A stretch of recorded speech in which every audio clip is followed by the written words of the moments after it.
Bonsoir à tous, soyez les bienvenus sur Maritima. Voici tout de suite le journal. Nous sommes le mercredi 11 décembre. Et cet après-midi a été marqué par des accidents sur nos routes. Un piéton renversé par un bus sur le pont Levant à Martigues. L'accident s'est produit cet après-midi vers 14h sur le pont Levant côté Jonquière. La personne âgée de 80 ans a donc été percutée par un bus. Une dizaine de pompiers se sont rendus rapidement sur place. 5 engins ont été engagés sur l'intervention, dont 4 véhicules des pompiers du SDIS 13 et une ambulance du SDIS 84 en renfort. Les 30 passagers du bus ont pu être évacués par les pompiers et les policiers. La circulation a forcément été perturbée dans le secteur. Aucune victime supplémentaire heureusement n'est à déplorer. Le chauffeur du bus sous le choc a pu être pris en charge par les secours. Autre accident à Arles, 3 piétons fauchés sur un parking par une conductrice. Le drame s'est produit dans la zone commerciale Fourchon. 3 personnes de la même famille qui ont été blessées. Un homme d'une quarantaine d'années, grièvement blessé, qui a dû être héliporté vers l'hôpital. Une femme et sa fille de 4 ans. La préfecture de police indique qu'une personne a été interpellée. Elle est actuellement en garde à vue. Et puis selon nos confrères de la Provence, cette conductrice était fortement alcoolisée et venait de quitter un magasin en colère suite à une altercation. On s'intéresse au transport justement sur notre territoire. La réunion sur le plan transport dans le département s'est tenue hier à Marseille. Martine Vassal, Benoît Payan, accompagnés du préfet de région Christophe Mirmand, ont détaillé ensemble les axes majeurs de cette révolution des transports métropolitains. Prévue pour 2030, ce sont 15 projets et un projet additionnel qui ont été mentionnés à la suite de cette réunion du GIP, comprenez le groupement d'intérêt public. Reportage et explications de Nordine Ali Saïd. En 2025, la métropole ambitionne de livrer 7 projets dont l'extension du tramway qui pourra permettre de relier le nord et le sud de la ville de Marseille. Tant mieux, c'est génial parce qu'il y a vraiment des quartiers qui sont vraiment très en déperdition. Je trouve que c'est très bien parce qu'au moins il y a des personnes qui n'avaient pas forcément accès au transport, qui étaient un peu reclus. Un soulagement donc pour Brigitte, retraitée de 64 ans, et Anna Elias, étudiante de 18 ans, rencontrée dans le sud de la cité phocéenne à Sainte-Marguerite-Rommel. Les deux Marseillaises nous témoignent leurs difficultés du quotidien. Alors moi j'ai dû aller de Saint-Loup du coup jusqu'à l'Estac et c'était pendant les vacances. J'ai dû descendre à la Joliette, prendre encore un transport du coup à Joliette, ce qui était assez long quoi. On ne peut pas aller au spectacle en ville, on ne peut pas se balader, il n'y a plus de métro à 9h25. En plus de l'allongement du tramway, il y a la création d'un bus à haut niveau de service, comme l'appelle la métropole. Celui-ci reliera le nord et l'est de Marseille sans passer par le centre-ville. Cela fait partie de l'un des 16 projets annoncés par Martine Vassal avec la complicité de Benoît Payan à la suite de cette deuxième réunion du GIP, groupement d'intérêt public. Il y avait auparavant un financement de 250 millions qui est passé à 500 millions d'euros. 15 projets plus 1, puisque nous avons décidé d'en rajouter un supplémentaire. Les 15 projets traditionnels que vous connaissez, plus celui du transport par câble qui va partir de la gare de Vitrolles pour aller jusqu'à l'aéroport. Rien ne se serait fait si on ne s'était pas mis ensemble, malgré nos divergences politiques. De son côté, le comité des transports marseillais dénonce un service de bus insuffisant actuellement et souhaite la création d'un syndicat unique des transports. La première phase du projet émanant donc du plan Marseille en grand sera terminée l'année prochaine, tandis que la deuxième phase sera livrée en 2030 selon la métropole Aix-Marseille-Provence. Coup d'œil sur l'actualité sociale, très dense en ce moment, des perturbations dans les livraisons à l'approche de Noël. Ça peut vous concerner. Notez qu'un mouvement national de grève a débuté dimanche soir au sein de la société DHL à l'appel de l'intersyndicale. Cette grève impacte actuellement la livraison et le ramassage des colis. DHL traverse une période de grève en ce début de semaine, notamment dans notre département où l'intersyndicale annonce un taux de mobilisation de 80% des salariés. Les agriculteurs, quant à eux, ont poursuivi leur mobilisation aujourd'hui à l'appel des jeunes agriculteurs, la FNSEA 13 et le syndicat du Riz de Camargue pour dire stop aux entraves de l'agriculture. Ils se sont rassemblés ce matin au Sainte-Marie-de-la-Mer pour dénoncer la sanctuarisation des terres agricoles par le Conservatoire du Littoral à travers une action on ne peut plus symbolique, celle d'ensemencer un hectare exploitable par les agriculteurs. Et puis le cap était mis cet après-midi sur Arles. Arles sans tracteur pour dénoncer cette fois la cartographie des cours d'eau. Le 12 décembre, donc demain, va rimer avec une nouvelle grève nationale de la fonction publique. Vous le savez, plusieurs services seront impactés dans nos communes. Pour exemple, à Fos, attention, perturbations dans les foyers, le périscolaire, c'est-à-dire garderie, cantine dans les écoles. À Saint-Mitre-les-Remparts également, des perturbations à prévoir. Les parents sont invités à prendre leurs dispositions.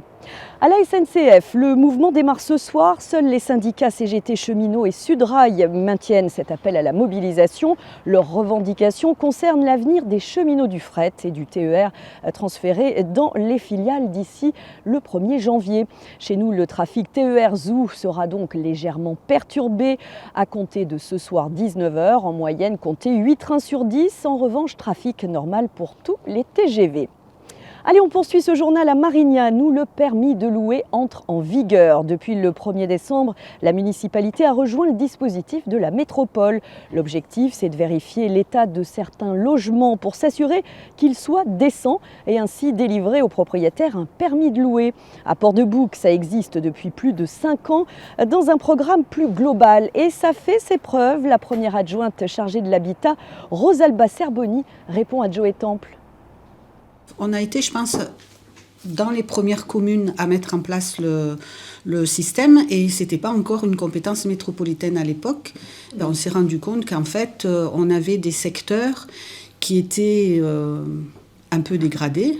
Il y a un contrôle qui est effectué par une personne habilitée à faire les contrôles. Soit il valide, soit il dit non, là il manque ça ou il manque ça. Avant de sanctionner, on discute avec le propriétaire. Pour l'éradication de l'habitat indigne, on va leur dire écoutez, on a des logements où il n'y a pas de chauffage. Donc là maintenant, il faut mettre un système de chauffage.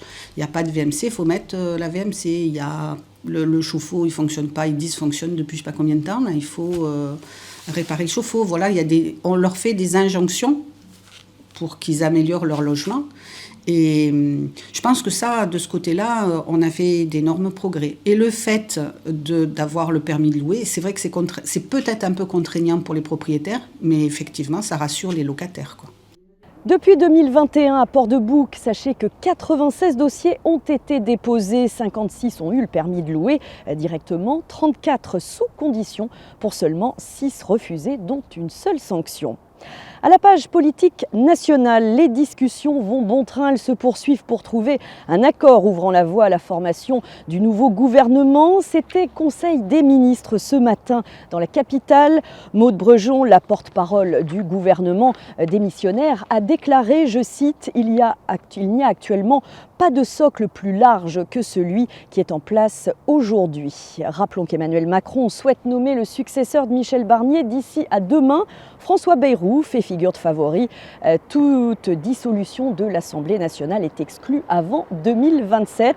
Affaire à suivre. Sur le plan local, Renaud Muselier a clarifié sa position en vue des municipales de 2026 après de nombreuses rumeurs sur une possible candidature pour devenir le maire de Marseille. Mais il pourrait cependant briguer la mairie des 6e et 8e arrondissements. Et cet après-midi, Martine Vassal a déclaré être fière que Renaud Muselier vienne s'ajouter aux hommes et aux femmes compétents qui l'entourent. On parle économie locale, la SAFIM va bientôt rendre les clés du parc Chano. Après 39 ans de bons et loyaux services, c'était déjà dans les cartons. Son contrat avec la ville de Marseille doit prendre fin le 31 décembre, donc ce n'est plus qu'une affaire de semaine et c'est une co-gestion qui va la remplacer. Tous les détails, c'est avec Didier Gesualdi. Jusqu'en 2027, le parc Chano sera donc géré par 2 entités bien distinctes. Tout d'abord, la Chambre de commerce et d'industrie Aix-Marseille-Provence, une institution reconnue par le tissu économique local qui connaît très bien le site. Le deuxième gestionnaire, quant à lui, serait un spécialiste de l'événementiel, le mastodonte JL Events en provenance de Lyon. Le choix a été fait par la ville de Marseille et doit être encore confirmé par un vote au conseil municipal. Pourquoi avoir privilégié cette candidature plutôt que celle de la SAFIM ? D'après la mairie, ce sont les propositions de transformation du parc Chano qui ont fait la différence. Le site devrait davantage se tourner vers l'international et bonne nouvelle pour l'environnement et pour les visiteurs, il devrait rapidement se végétaliser. Et dernier point important concernant le parc Chano, malgré le changement de gestionnaire, la foire internationale de Marseille, je vous rassure, va continuer d'exister puisque la municipalité de Marseille a racheté la propriété de la marque. Un nouveau coup dur pour le milieu de la nuit marseillais, la fermeture des Docks des Suds, lieu emblématique, vous le savez, qui a accueilli de nombreux concerts et des événements, fermera ses portes à la fin du mois. Le service culturel se mobilise et lance une initiative. Un compte Instagram Où va la nuit a d'ailleurs été créé, une initiative pour dénoncer la disparition de cet endroit, mais aussi le manque crucial de lieux de diffusion artistique et culturelle dans la deuxième ville de France. Cette fermeture pourrait mettre en péril de nombreux événements. Pour l'heure, l'avenir des Docks des Suds est incertain. L'État et les collectivités locales devront décider du futur de ce lieu situé, on le rappelle, en plein cœur du quartier en mutation d'Euromède. Solidarité à présent, c'est l'esprit de Noël qui règne et les Restos du Cœur fêtent leurs 40 ans. Vous le savez, cette année, on vous en a parlé avec le début de la campagne hivernale, avec 54 000 personnes accueillies dans plus d'une quarantaine d'antennes dans le département des Bouches-du-Rhône chaque année. Ces personnes bénéficient d'aides alimentaires, mais pas que. Certains centres offrent aussi d'autres aides pour aider les plus démunis à remonter la pente et s'intégrer dans la société. Reportage à Marseille, signé Flavio Noriga. Les Restos du Cœur sont connus pour offrir aux gens une aide alimentaire, mais certains centres vont beaucoup plus loin. À Marseille, dans cette antenne du 9e arrondissement, on propose aussi d'autres accompagnements, d'après le responsable du centre, Blaise Comas. Les Restos du Cœur, il n'y a pas uniquement que l'aide alimentaire. Il y a les activités qu'on fait à côté, aussi bien le vestiaire, le judo, coiffeur, informatique, aide juridique. On fait la nourriture plus les autres choses qu'on fait à côté. C'est pour qu'ils arrivent à s'intégrer dans la société, qu'ils se sentent entre guillemets comme qu'ils le veulent. Parce qu'ils se sentent remplacés par Bias. Aujourd'hui, l'atelier portait sur l'estime de soi. André, ancien coiffeur à la retraite, est donc venu bénévolement s'occuper de plusieurs personnes, une contribution importante pour le bien-être de ceux qui viennent se faire coiffer. Ma démarche, elle est dans la reconnaissance et la considération d'eux-mêmes. Mais c'est pas qu'une coupe de cheveux. Coupe de cheveux, c'est complètement futile.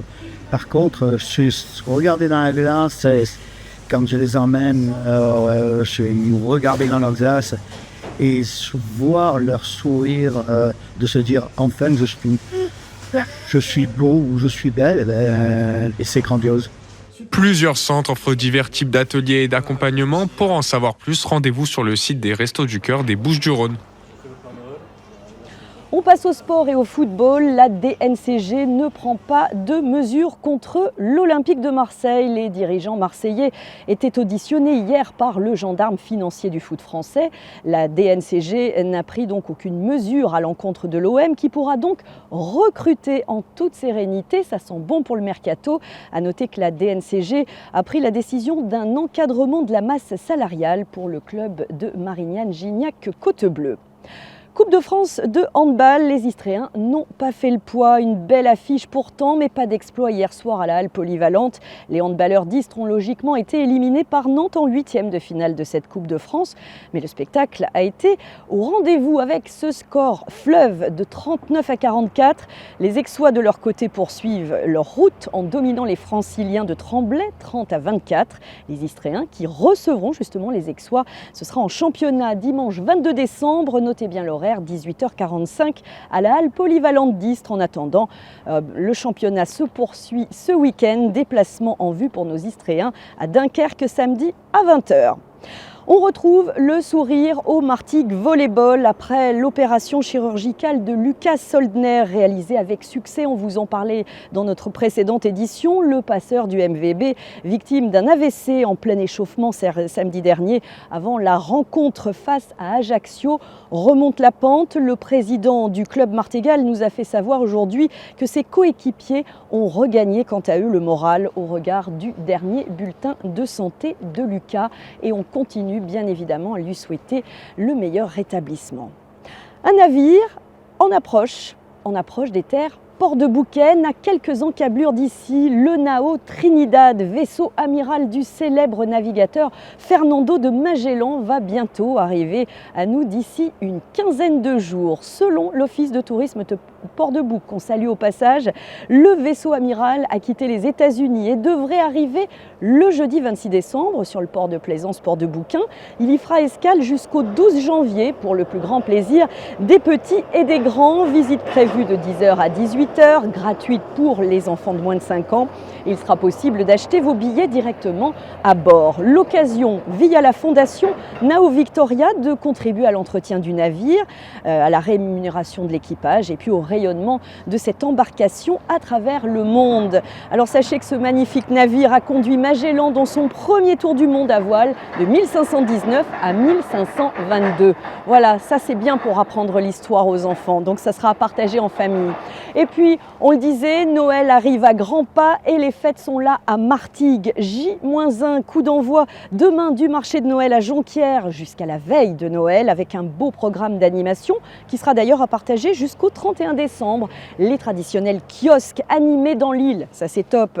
La parade, mapping, show, drone, laser, balade à poney ou encore feu d'artifice samedi au jardin de la Rode. N'oubliez pas de circuler en petit train, il est de retour et ça c'est vraiment très sympa pour circuler dans le cœur de ville. Et notez que la famille Maritima sera vendredi après-midi sur place, sachant qu'il y a l'inauguration des illuminations à 18h, place de la Libération dans le quartier de Lille. Bon bah super, hein, d'autant que la météo est avec nous en ce moment, c'est une chance. Conditions anticycloniques comme on dit pour demain. C'est ce qu'annonce Paul Marquis, notre partenaire de la météo du 13. D'ailleurs, ne manquez pas son intervention en direct demain sur Facebook. Ce sera l'occasion de partager avec lui son expertise, d'échanger sur les spécificités de la météo locale, bilan de l'année, perspective 2025, questions et réponses attendues de votre part. Rendez-vous donc demain jeudi à 19h sur la page Facebook Météo du 13. C'est le moment de se quitter. Merci d'avoir suivi notre journal. Demain, bien tiens, on ira jusqu'au marché de Noël de Martigues. Reste à vous souhaiter une très belle soirée. À demain. Bye.